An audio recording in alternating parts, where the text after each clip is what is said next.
Hi, it's Mike, and I'm trying to make this as easy as possible. So if you're displaying the screen after installing Firestorm, the first thing we need to do is follow my cursor, and we'll go up to the top left and click Viewer, and then click Preferences, and a window comes up that we need to go into OpenSim. So just click that to make sure it's highlighted, and we go up to this Add New Grid entry, and we type in the URL, which is http://sim.yoursimspot.com, and this is important,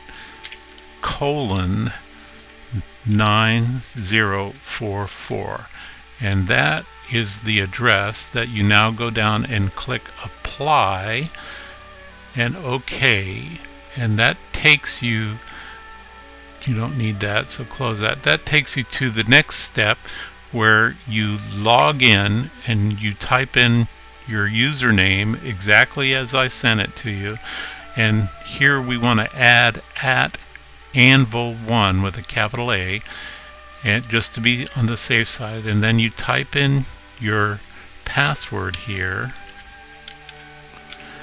and then make sure you're set at home, and then on this log into grid box we click on the arrow, and we go up and we select Anvil1, and that takes us to our splash page where we can come in now to our world, Anvil1.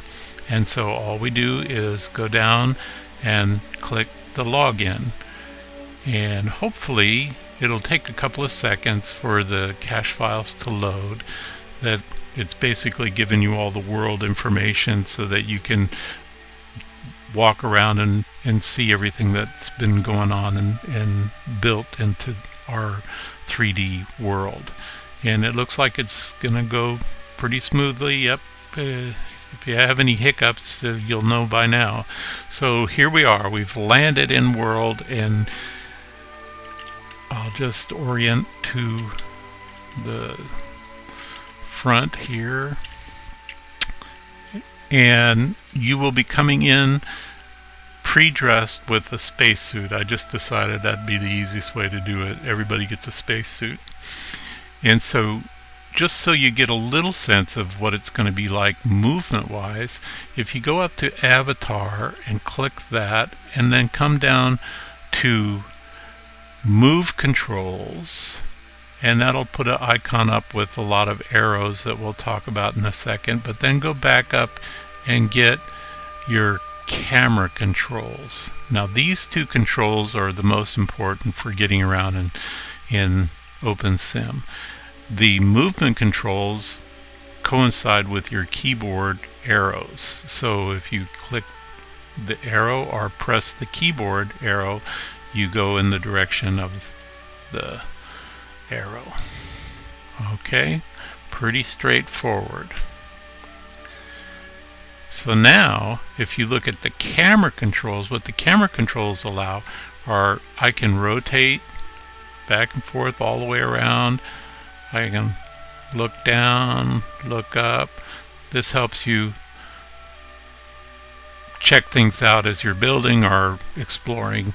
Also in the camera, if you click on this icon right here, which is the center icon of the character, and then you take your mouse and put the cursor over the avatar and use the center scroll button and scroll forward, it automatically locks into the eyeball view, if you will, or the mouse view of your avatar. And now just using the mouse, you can look around, look up, look all the way around. And this is kind of a sneak peek at what the Oculus Rift will be able to let you do.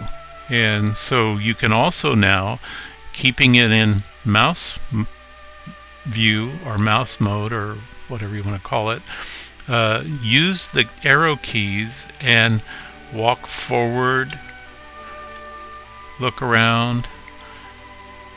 This is a fun way to do it too, and explore.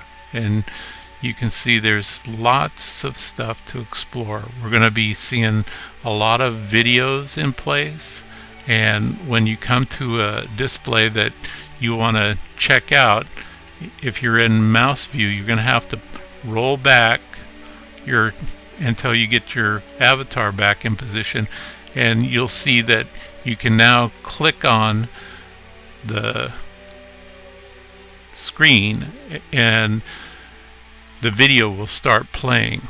And if you have to adjust the view, you can use your camera system. And again, if you want to scroll forward and get the mouse view, that's fun too. If you click on a screen and you notice that the little dotted pattern does not go away, just to make that go back, just click on your arm or your leg, not your pack or anything, just your body, and it should disconnect you, and that way it's just one of those things with OpenSim. Well, I hope that's been a help, and I look forward to seeing you guys in here looking around and having fun. Thanks a lot.